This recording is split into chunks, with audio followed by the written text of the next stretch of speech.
Hello दोस्तों, competition exam में आप सभी का एक बार फिर से स्वागत है। दोस्तों, आप यदि सीजीपीएससी, सीजीएल एवं एसआई पटवारी फूड इंस्पेक्टर छत्तीसगढ़ से संबंधित किसी भी एग्जाम की तैयारी कर रहे हैं तो आप इस चैनल को सब्सक्राइब जरूर कीजिए। एग्जाम में आने वाले टॉपिक से रिलेटेड वीडियो इस चैनल पर आपको मिलती रहेगी। आज की इस वीडियो में हम 9 जनवरी 2022 को हुए सीजीटेट परीक्षा के पेपर 1 में जो बाल विकास एवं शिक्षा शास्त्र से 30 नंबर का प्रश्न आया था, उन प्रश्नों के संभावित उत्तरों के बारे में चर्चा करने वाले हैं। तो चलिए दोस्तों, वीडियो में आगे बढ़ते हैं। भाग दिया हुआ है बाल विकास एवं शिक्षा शास्त्र। प्रश्न पहला दिया हुआ है, सामाजिक विकास अनिवार्य रूप से एक विषय है। तो इसका सही आंसर आएगा ऑप्शन बी, सामाजिक व्यवस्था के उद्देश्यों के साथ स्वयं के उद्देश्यों का एकीकरण। प्रश्न दूसरा दिया हुआ है, B.F. स्किनर के अनुसार बच्चों में भाषी विकास निम्नलिखित का परिणाम है। तो इसका सही आंसर आएगा ऑप्शन बी, अनुकरण एवं पुनर्बलन। प्रश्न तीसरा दिया हुआ है, अच्छा अधिगम निर्भर करता है। तो किसके ऊपर निर्भर करता है? छात्रों की सक्रिय रुचि पर। तो इसका सही आंसर आएगा ऑप्शन बी, छात्रों की सक्रिय रुचि पर। प्रश्न चौथा दिया हुआ है, वृद्धि एवं विकास को प्रभावित करने वाले कारक हैं। आनुवांशिकता, भौतिक दशाएं, सामाजिक एवं सांस्कृतिक दशाएं। तो इसका सही आंसर आएगा ऑप्शन डी, वृद्धि एवं विकास को प्रभावित करने वाले कारक जो हैं ये तीनों हैं। तो इसका सही आंसर आएगा ऑप्शन डी, उपरोक्त सभी।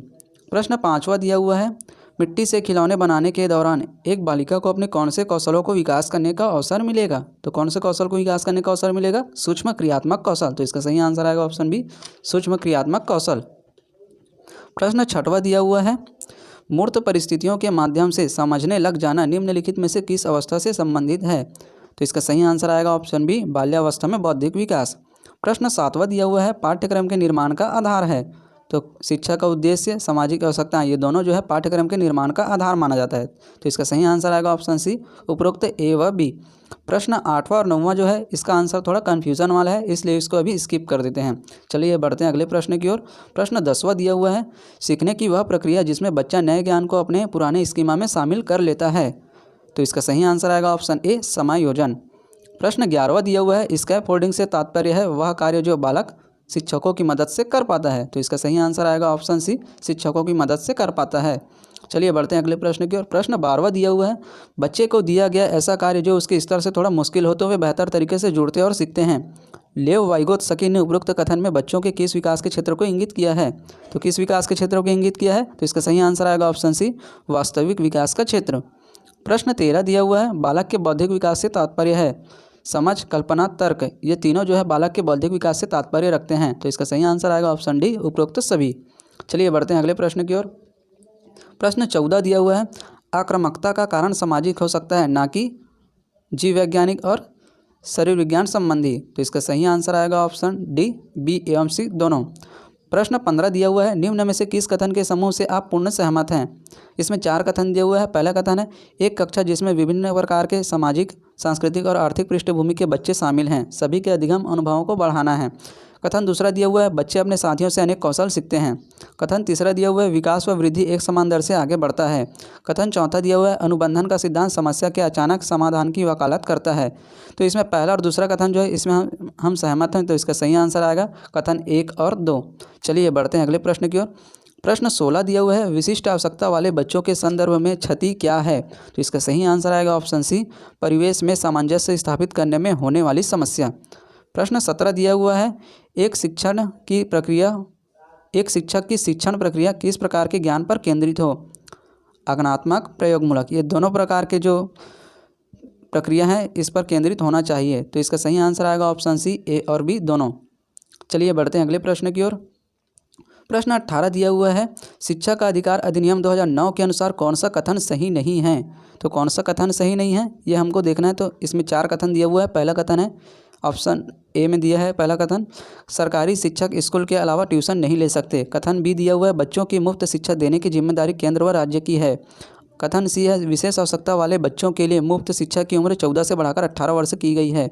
कथन डी दिया हुआ है, बच्चे अपने उम्र के अनुसार स्कूल में प्रवेश ले सकते हैं। तो ये कौन सा कथन सही नहीं है? तो ऑप्शन सी कथन जो है सही नहीं है। विशेष आवश्यकता वाले बच्चों के लिए मुफ्त शिक्षा की उम्र को 14 से बढ़ाकर 18 वर्ष की गई है। इसका सही आंसर है ऑप्शन सी। ऑप्शन सी कथन जो है सही नहीं है। प्रश्न 19वां दिया हुआ है, जीन पियाजे के अनुसार किस अवस्था में भाषा योग्यता एवं संप्रेषणशीलता का सर्वाधिक विकास होता है? तो इसका सही आंसर आएगा ऑप्शन डी, अमूर्त संक्रियात्मक अवस्था। प्रश्न 20वां दिया हुआ है, सामाजिक विकास से संबंधित किस चरण में व्यक्ति समूह, समाज और राष्ट्र के बृहत्तर हितों में अपने हित को त्याग सकता है? तो इसका सही आंसर आएगा ऑप्शन बी, किशोरावस्था। प्रश्न 21वां दिया हुआ है, कोहलबर्ग के नैतिक विकास के सिद्धांत के अनुसार निम्नलिखित में से कौन सी अवस्था बालकों के नैतिक विकास की अवस्था नहीं है? तो इसका सही आंसर आएगा ऑप्शन ए, कानून एवं व्यवस्था अभिविन्यास। चलिए बढ़ते हैं अगले प्रश्न की ओर। प्रश्न 22 दिया हुआ है, सीखने की वह प्रक्रिया जिसमें लर्नर्स को शुरू में उसके द्वारा प्रदर्शित क्षमताओं से अंतिम अपेक्षित व्यवहार तक ले जाया जाता है। तो इसका आंसर आएगा ऑप्शन बी, प्रोग्रामिंग मॉडल। प्रश्न 23 दिया हुआ है, पियाजे के अनुसार बच्चों के संज्ञानात्मक विकास में मूर्त संक्रियात्मक अवस्था होती है। तो कब होती है? ऑप्शन बी, 7 से 11 वर्ष। प्रश्न 24 दिया हुआ है, संज्ञानात्मक विकास का अर्थ है। तो इसका सही आंसर आएगा ऑप्शन बी, अभियोग्यता का विकास। प्रश्न 25 दिया हुआ है, रूपा के आँखों की कॉर्निया सूख गई है और उसे दिखाई देना बंद हो गया है। आप रूपा को किस समूह के अंतर्गत रखकर कार्य करेंगे? किस समूह के अंतर्गत रखकर कार्य करेंगे? ऑप्शन सी, अक्षमता। चलिए बढ़ते हैं अगले प्रश्न की ओर। प्रश्न 26 दिया हुआ है, विशेष आवश्यकता वाले बच्चों के लिए समावेशी शिक्षा का प्रयोजन रखा गया है जिसका मुख्य उद्देश्य है। तो इसका सही आंसर आएगा ऑप्शन सी, जीवन की सामान्य प्रक्रियाओं से तालमेल बिठाकर सीख सके। प्रश्न 27 दिया हुआ है, बच्चों में सामाजिक भावनात्मक संबंध बनाने की कठिनाई की समस्या को एक शिक्षक कैसे पहचाने? तो कैसे पहचानेगा? ऑप्शन ए, भिन्न भिन्न परिस्थितियों में उसके व्यवहार का अवलोकन करके। ऑप्शन बी, अनुमान लगाकर। ऑप्शन सी, माप कर।